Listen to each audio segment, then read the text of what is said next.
નમસ્કાર. આજે આપણે ગોરબેક્સ વર્લ્ડમાંથી એક બહુ જ રસપ્રદ વિચારને સમજવાના છીએ. ચાલો એક સવાલથી શરૂ કરીએ. સવાલ થોડો અજીબ લાગશે, પણ જરા વિચારજો. શું આપણે અત્યારે ખરેખર જાગીએ છીએ કે પછી આ બધું એક લાંબુ સપનું જ ચાલી રહ્યું છે? અને જુઓ, આ જ સવાલ પર આપણી આખી વાત ટકેલી છે. મૂળ વિચાર એ છે કે જેને આપણે જાગૃત અવસ્થા કહીએ છીએ, એ કદાચ એક ઊંડી ઊંઘ જેવી જ હોય. એક એવી સ્થિતિ જેમાં બધું જ ઓટોમેટિક રીતે આદત પ્રમાણે ચાલ્યા કરે છે. પણ એક મિનિટ, અહીં ઊંઘનો મતલબ પથારીમાં સૂઈ જવાની વાત નથી.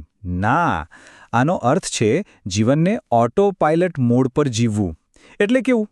એટલે કે જ્યાં વિચારીને નિર્ણયો નથી લેવાતા, પણ બસ પરિસ્થિતિ પર પ્રતિક્રિયા અપાય છે.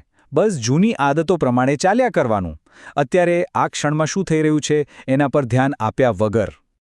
તો પછી સવાલ એ થાય કે ખબર કઈ રીતે પડે કે આપણે આ ઓટો પાયલટ મોડમાં જીવી રહ્યા છીએ? શું એની કોઈ નિશાનીઓ છે? હા, બિલકુલ છે. ચાલો એના અમુક ચોક્કસ પુરાવાઓ પર એક નજર કરીએ. આ પહેલું અને કદાચ સૌથી મોટું લક્ષણ છે. જરા વિચારો, ટ્રાફિકમાં કોઈ ગાડીને ખોટી રીતે ઓવરટેક કરે અને તરત જ ગુસ્સો ફૂટી નીકળે છે, બરાબર? હવે એક ક્ષણ માટે અટકીને વિચારો, શું એ ગુસ્સો કરવાનું પસંદ કર્યું હતું? ના, એ તો બસ એક ઓટોમેટિક રિએક્શન હતું. વર્ષો જૂની આદત.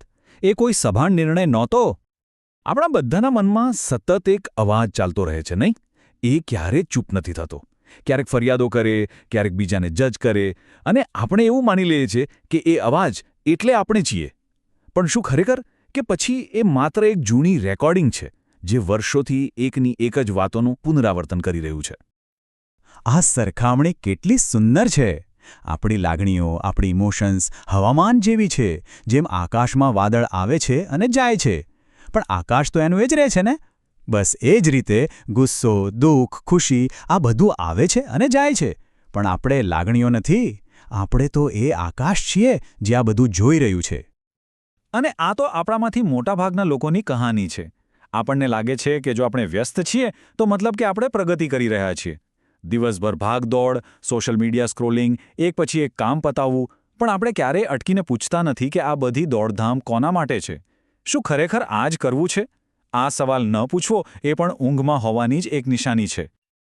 હવે જુઓ, આ બધી વાતો સાંભળીને એવું ના લાગવું જોઈએ કે આ કોઈ ટીકા થઈ રહી છે. જરા પણ નહીં. આને એક નિદાન તરીકે જુઓ, પોતાની જાતને સમજવાનું એક સાધન. હકીકતમાં આપણે બધા જ એક પ્રકારના સામાજિક સંમોહનમાં જીવીએ છીએ જ્યાં આ બધું નોર્મલ માનવામાં આવે છે. આ ઊંઘની સ્થિતિ કોઈ નવી વાત નથી. આ તો વર્ષોથી છે. પણ આજના જમાનામાં એક એવી વસ્તુ છે જે આ આગમાં ઘી હોમવાનું કામ કરે છે. અને એ છે આપણી ટેકનોલોજી, ખાસ કરીને આપણો સ્માર્ટફોન. ચાલો જોઈએ કે એ આમાં શું ભૂમિકા ભજવે છે. સ્ત્રોત આને એકદમ મજેદાર નામ આપે છે: doom scroll of infinite destruction.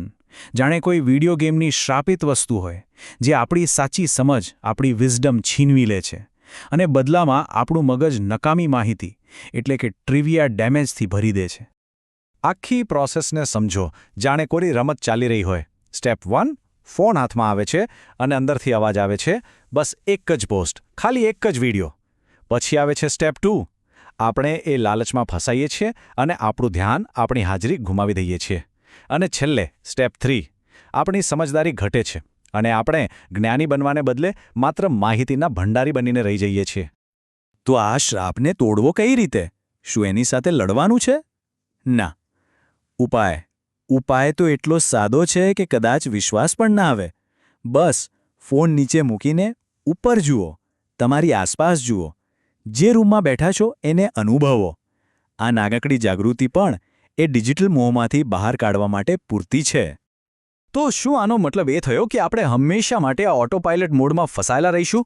ના, બિલકુલ નહીં. સારી વાત એ છે કે આ યાંત્રિક સ્થિતિમાંથી બહાર નીકળવાના રસ્તાઓ પણ છે, અને એ પણ એકદમ સિમ્પલ અને વ્યવહારુ.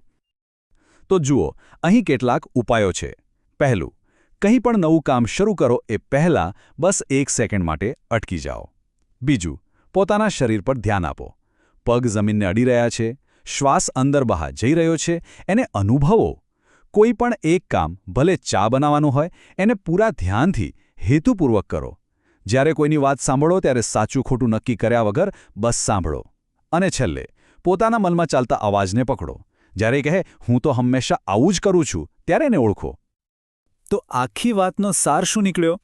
જુઓ, એક બાજુ છે ઊંઘની અવસ્થા, એટલે કે ઓટોમેટિક રિએક્શન, મનમાં સતત ચાલતો શોરબકોર અને શરીરનું ભાન જ ન હોવું. અને બીજી બાજુ છે જાગૃત અવસ્થા, એટલે કે વિચારીને લીધેલો પોઝ, શાંતિથી જોવાની વૃત્તિ અને શરીરને અનુભવવું. આ બેમાંથી કઈ બાજુ જવું છે એ પસંદગી આપણી છે.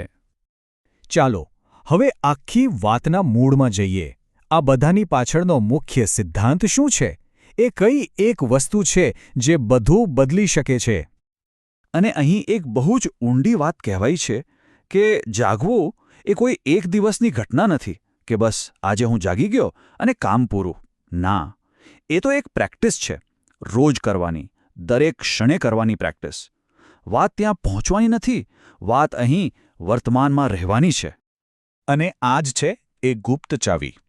આપણું આ ઓટોમેટિક મન, આ પ્રોગ્રામ બધું જ કરી શકે છે. સારા ખરાબ વિચારો લાવી શકે છે, લાગણીઓ ઊભી કરી શકે છે, બધું જ. પણ એક વસ્તુ, માત્ર એક જ વસ્તુ છે જે એ પોતાની મેળે નથી કરી શકતું, અને એ છે ધ્યાન. આપણું ધ્યાન. એ શક્તિ ફક્ત આપણી ચેતના પાસે છે, અને બસ ત્યાંથી જ જાગવાની શરૂઆત થાય છે. તો અંતે આ એક સવાલ સાથે આપણે સૌએ વિચારવાનું છે કે આ જે જીવનનો ખેલ ચાલી રહ્યો છે એ શું એક ઓટોમેટિક પ્રોગ્રામ છે કે પછી તેને કોઈ સભાનપણે ચલાવી રહ્યું છે? આનો જવાબ એ બીજે ક્યાંય નહીં પણ આપણી અંદર જ છુપાયેલો છે.